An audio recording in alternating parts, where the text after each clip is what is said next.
Hello, Leo, Sun, Moon, Rising, and Venus Signs. Kamusta kayo? Sana po ay nasa mabuti kayong kalagayan. Welcome back po sa Star Tarot. Kung bago kayo rito, welcome din kayo. Thank you sa inyong support. I truly appreciate it. God bless you all.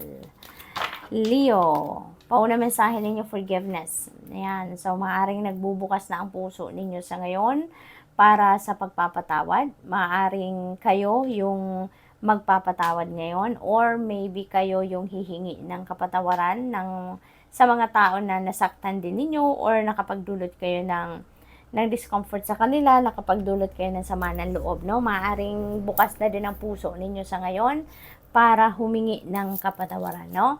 So, good luck to that. What else, Leo? We have ask for help from others. Ayan, maybe there are situations dito kay Leo na kailangan ninyo ngayon ng tulong, no? In any form, maaring resources yan, maaring oras ang kailangan ninyo dito, maaring kailangan ninyo dito ng physical na tulong, no? Presensya ng iba or advice, no? Whatever it is that you need, Leo, don't hesitate to ask for help, okay? Iniimbitahan kayo dito, humingi kayo ng tulong. You don't have to carry all the burden, no? All by yourself. Kasi alam nyo naman na may mga tao din sa paligid ninyo na pwede namang makatulong sa inyo. You just need to ask for help. You just need to reach out. You just need to speak up. Nang sa gayon, makakuha kayo ng tulong na kailangan ninyo. Okay? So, we also have the situation will improve. Yan, magandang sign ito para sa iyo na kung ano man ang iyong sitwasyon ngayon, maaaring yan ay difficult situation na pinagdadaanan ng iba sa inyo. Sinasabi ng card na to, huwag kang mag-alala because your situation will improve. Okay?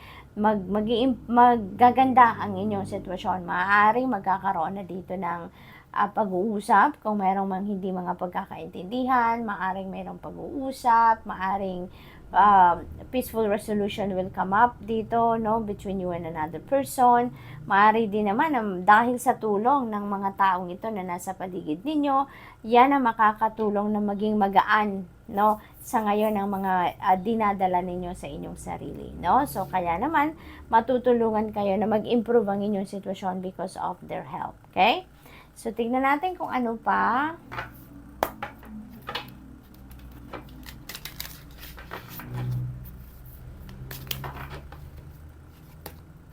Don't give up on love. Ayan. A relationship you cherish can be healed.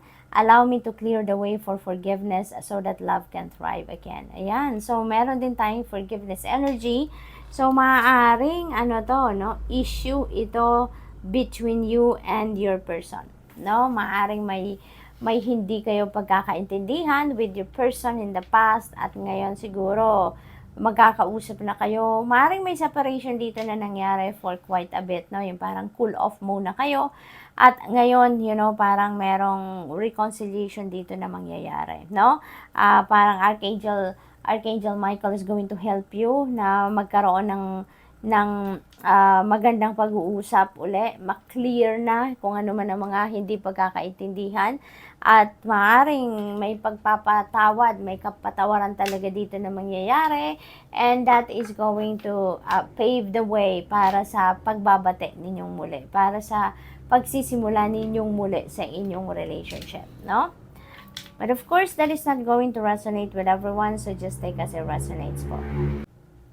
So what else? We have deeper insights are at hand. Your overall plan is good, but the details need work. So reflect before moving forward. So before you embark on that new beginning or before you embark on that changes, you need to think about it pa, no? Pag-isipan nyo munang mabuti, no? Wag muna kayong mag-jump into something or into that situation nang hindi ninyo napag-isipan mabuti, hindi ninyo napagplanuhan mabuti. Tignan nyo munang muli kung ano yung mga gagawin ninyo, anong mga detalye, paano ninyo gagawin yung mga ganon. So that walang gulat factor doon, no? Para handa kayo sa lahat. Handa kayo sa kahit ano man ang maaring mangyari, no? So what else?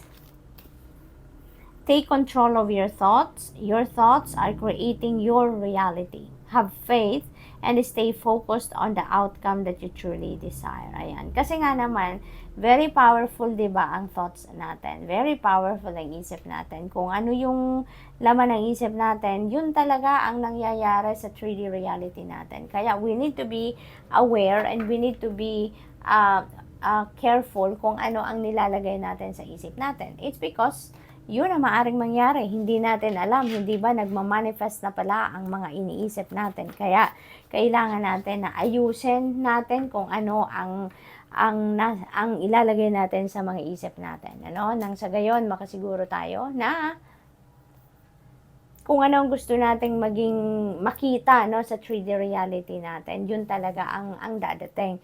Yun talaga ang mangyayari. Yun ang may experience at makikita natin, no? So, tignan natin kung ano pa. 6 of Raphael. Ayan. So, parang ano dito, no? Parang meron ditong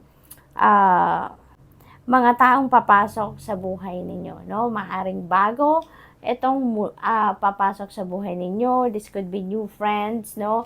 This could be new manliligaw din. Maaring ganun din ang dadating sa buhay ninyo. Or that could be rekindling of your relationships from the past, no? Maaring meron ditong mga magbabalik sa inyo, no? Maaring mag-i-encounter muli kayo ng ex ninyo, ex-boyfriend or ex-asawa or ex-girlfriend, mga ganon. Maaring may rekindling of relationship dito na magaganap for some of you. Of course, hindi ito para sa lahat, ha. Kaya kung ano magre-resonate sa inyo, yun lang po ang kunin ninyo. Maari din naman na mayroon kayong mga long lost friend, no, na mag-encounter muli kayo ngayon at maaring sila din, no, ay magta-try din na bumalik din sa buhay ninyo. May mga ganong ganap dito ang iba sa inyo, no? So good luck to that. Tignan natin kung ano pa.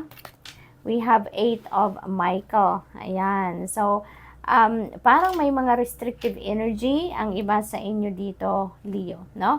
This is restrictive energy. Maybe ang pakiramdam ninyo, hindi kayo makapag-decision because of something. May nagpe-prevent sa inyo para makapag-decision kayo. Maybe hindi ninyo nakikita pang maigi ang truth or heart ng inyong sitwasyon. Maaari din na nalalabuan kayo sa mga kaganapan, kaya ayaw pa ninyong magdesisyon. Or maaaring sa tingin ninyo hindi kayo makapag-desisyon dahil may pumipigil sa inyo. Maaari din ganon ang ganap dito. But, you know what? Parang lahat lang ayan ay nasa isip ninyo. No? Parang yun ang sinasabi sa iyo na 8 of Michael dito na it's just in your mind. No? It's just in your thoughts. Pag pinag-isipan ninyong mabuti, naku, malayang-malaya pala kayo na makapag-desisyon. Kasi yung isip din ninyo pala, maaring may mga negative thoughts dyan, at yun pala ang pumipigil sa inyo para makapag-desisyon kayo. Kasi maaaring ano yan, maaaring fear yan, maaaring mga self-doubt yan, maaaring mga ganon, ano? So, tingnan natin kung ano pa ang ganap. We have 3 of Michael. Ayan, this is releasing the past. No? Leo, maaaring ano pa kayo, may mga bubog pa sa dibdib ninyo ng inyong nakaraan. Maaaring may mga sama pa kayo ng loob dyan. Maaaring may mga emotional baggages pa kayo, emotional wounds pa na nandyan sa dibdib ninyo, at maaring matagal-tagal na yan na stuck, kumbaga, sa dibdib at sa isip ninyo. Kaya, iniimbitahan kayo dito na it's about time na to release the past para nang sa gayon makapag-move forward na kayo, makapag-move on na kayo sa buhay, and you can start healing, no? Yung ganon. Meron na tayong forgiveness dito, kaya most likely, Leo, ano yan, magsisimula na kayo ditong magbukas ng inyong puso, magbukas ng inyong sarili para sa pag-heal ninyo, no? So, maaaring magi-start na kayo dito by releasing the past, by releasing all the negative feelings na meron pa kayo na hatid ng kung ano ang inyong nakaraan, kaya maaaring makakapagpatawad na din kayo sa ngayon because of that. So, good luck. That's all I have for you for today. Thank you for watching. Love and light. Namaste.